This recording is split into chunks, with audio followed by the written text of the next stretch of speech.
Alright, Acts 6 and 1.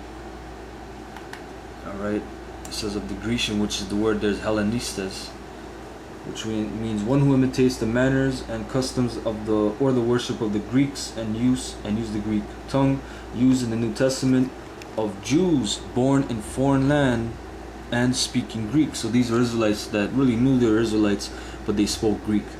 They didn't speak Hebrew, you know. But these, the Greek, the other Greek, the Hellen, these were also Israelites. And I'm going to show you that. Alright, yeah, Hellen. Here, this is the word I was looking for, Hellen, because it was referring to a woman before. Now this is the main word. It says Hellen right up here. It says a Greek either by nationality, whether native of the mainland or of the Greek islands or colonies. In a wider sense, the name embraces all nations, not Jews. So look at that, it embraces all nations but not Jews. Why did they stress that? Because if anyone ever got the hint that it was Jews, that exits salvation for all nations, right? That made the language, customs, and learning of the Greeks their own. The primary references to a difference of religion and worship. So hold on, you had Israelites that took on the customs, language, and learning of the Greeks. They were called Hellenists. Alright, when you read the whole book of 1st and 2nd Maccabees, which is, you know, a very informative book, you know. But they always have to stress all nations, not Jews. So hold on, you just said all nations, and you said not Jews. That's an oxymoron right there. That's a contradiction, you know. But I'm gonna deal with that word Hellen. Right, Brother Ramla went into this on a lesson he did. He was talking about how the Hellen, basically, it was any nation, any people that took on the Greek customs. It didn't just mean a Greek. Anywhere, for example, Alexander, they went to Egypt, they went to India. Those nations, the Elamites, the Philistines, the Ishmaelites that took on the Greek customs, they were Hellen. So how can an Israelite not be a Hellen? You know. Now this is from. You can type this in. It's from. This is the website link. All right. But all you do is type in this in Google, the Jewish diaspora in the Hellenistic world. Just type that in Google and it'll be like the first, link.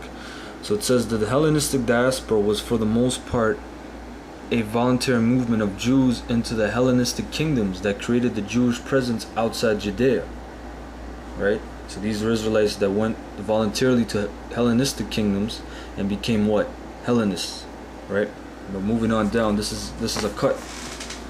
It says some of the Jews came to Egypt voluntarily as mercenaries, and they were subsequently used by the Ptolemaic rulers to defend the throne against the local population. Some came because they were attracted by Hellenistic culture, right?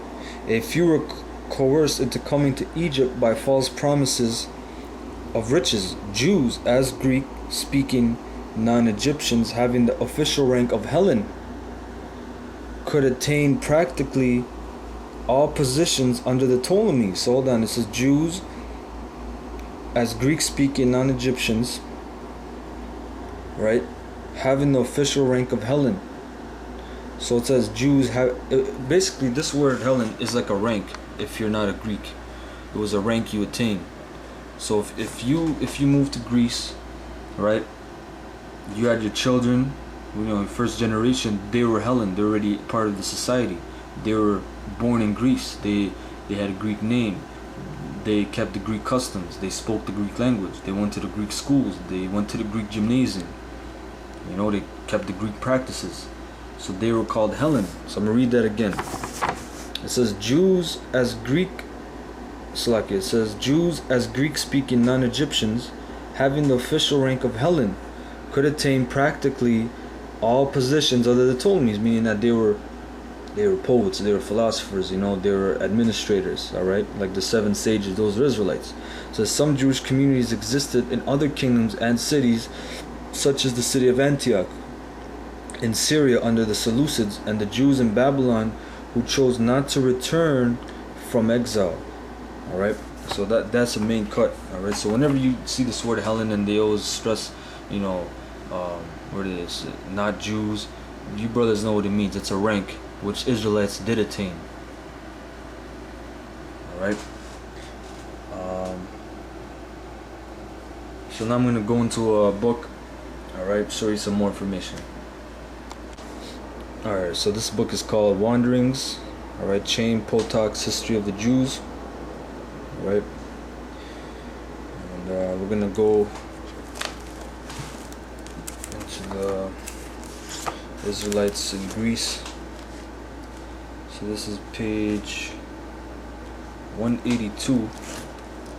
Right. It says Jewish soldiers had served in the army of Alexander. So remember, Antiochus really forced Hellenization on Jews. This is even before him. This is what, almost 200 some odd years before Antiochus IV, Epiphanes. You know. So yeah, the Israelite soldiers in the army of Alexander, because Alexander didn't forcefully put Hellenization on the Israelites. That's what happened with Antiochus when he took away the temple, the service of the temple, and all that, spoken of in the book of Daniel. All right, but yes, the Israelite soldiers that served in the army of Alexander. When the empire of Alexander disintegrated after his death and was divided among his quarreling generals, Palestine came under the control of the general Ptolemy, who ruled Egypt. A Jewish regiment of cavalry served in the army of Ptolemy. It says the political unity of the world of dispersed Jewry was broken. Alright, page 183. It says 2 years later, Jerusalem began to take on the appearance of a Greek city. Alright, I'm going to read that again. 2 years later, Jerusalem began to take on the appearance of a Greek city. It says, since the days of Ezra and Nehemiah, it had remained a backward mountain town.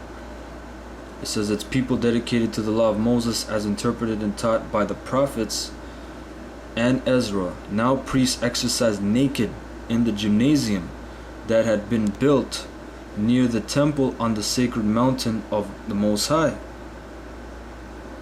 Down here it says, Jerusalem, the city of David, was now host to Greek sports. It says naked Jewish youths tossed javelins, wrestled, ran races. It says Jerusalem sent young athletes to participate in the international athletic contest in Tyre, once the kingdom of Hiram, who had helped Solomon build a temple to Yahweh. It says the backward mountain city of Jerusalem entered the Hellenistic world, the umbrella civilization of that time. The words Hellenism and Hellenistic refer to the civilization of the barbarians of the Fertile Crescent. Salakia. It says the words Hellenism and Hellenistic refers to the civilizations of Greece, which Alexander marched from the shores of the Aegean and offered to the barbarians of the Fertile Crescent.